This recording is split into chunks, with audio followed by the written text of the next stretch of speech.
Welcome.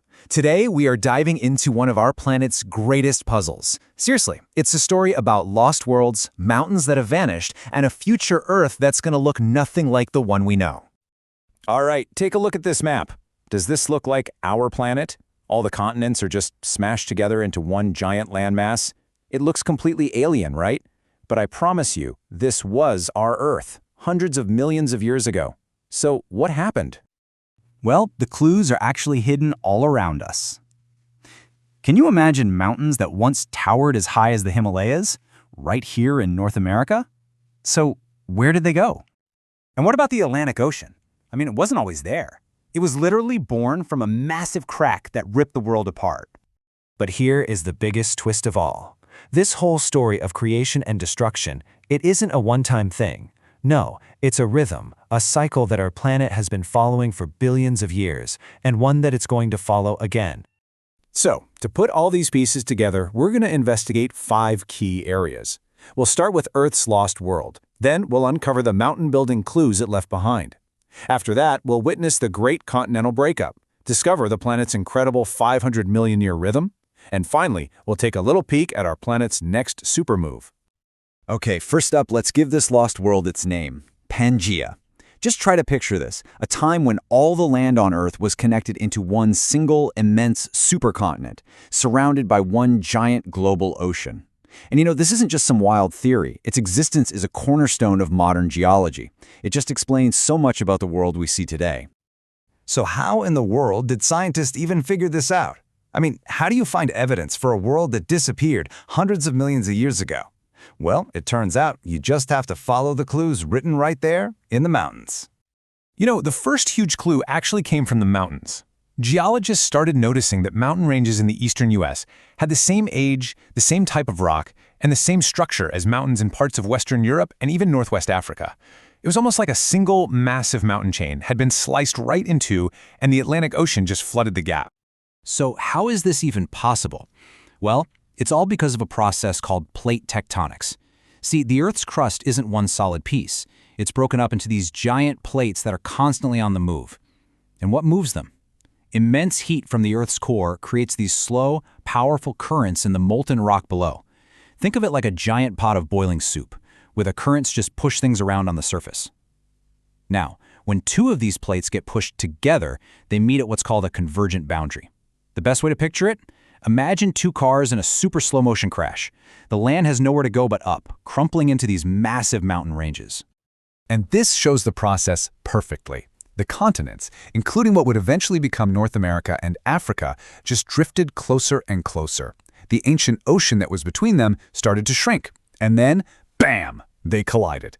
As they crumpled together over millions of years, the rock had nowhere else to go but up, forming a gigantic mountain range right at the heart of this brand new supercontinent, Pangaea. And the mountains they formed were the Appalachians. But wait, not the rolling green hills we know today. Oh no.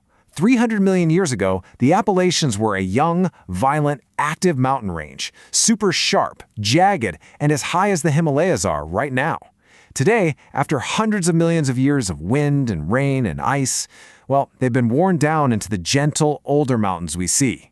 Their fiery origins are long, long gone. So a supercontinent is forged in this colossal collision.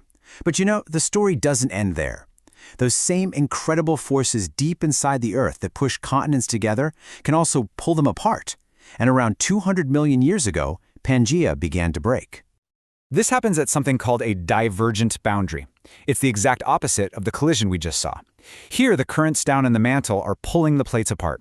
Imagine slowly tearing a piece of paper right down the middle. That's basically what happened to Pangaea.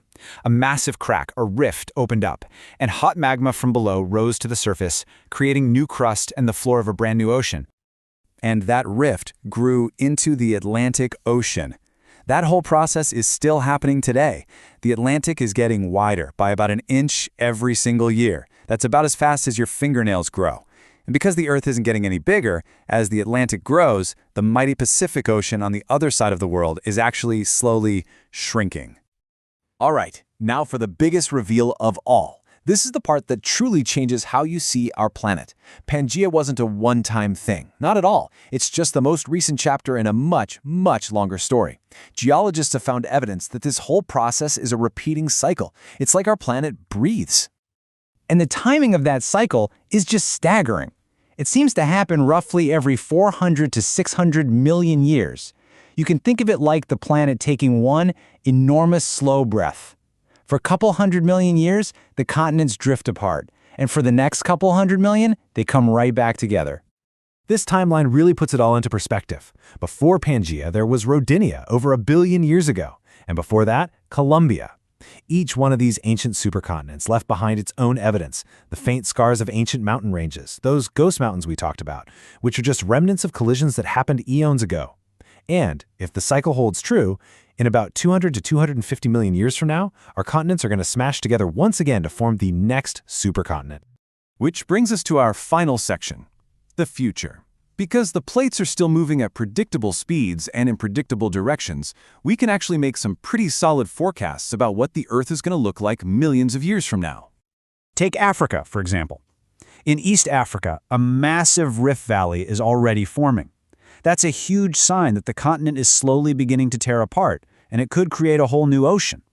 At the exact same time, the entire continent is moving north, slowly closing the Mediterranean Sea as it heads for a big collision with Europe. And what about North America? Well, as the Atlantic gets wider, we'll drift farther away from Europe and closer to Asia. Meanwhile, the West Coast is going to become a hotbed of geological activity. We're talking more earthquakes, more volcanic eruptions, as it crunches its way across the shrinking Pacific plate. Which leaves us with this incredible final thought. When the continents do come back together, they will crush the floor of the Pacific Ocean, forcing it upward to create a new mountain range, one that's likely going to be taller than the Himalayas have ever been. A whole new world will be born. And when it too inevitably breaks apart millions of years later, the cycle will just begin again. It's a powerful reminder that the map of our world isn't permanent. It's just a single frame in an epic story. A rhythm of creation and destruction playing out on a timescale so vast it's hard to even wrap your head around, and it's going to continue long, long after we are gone.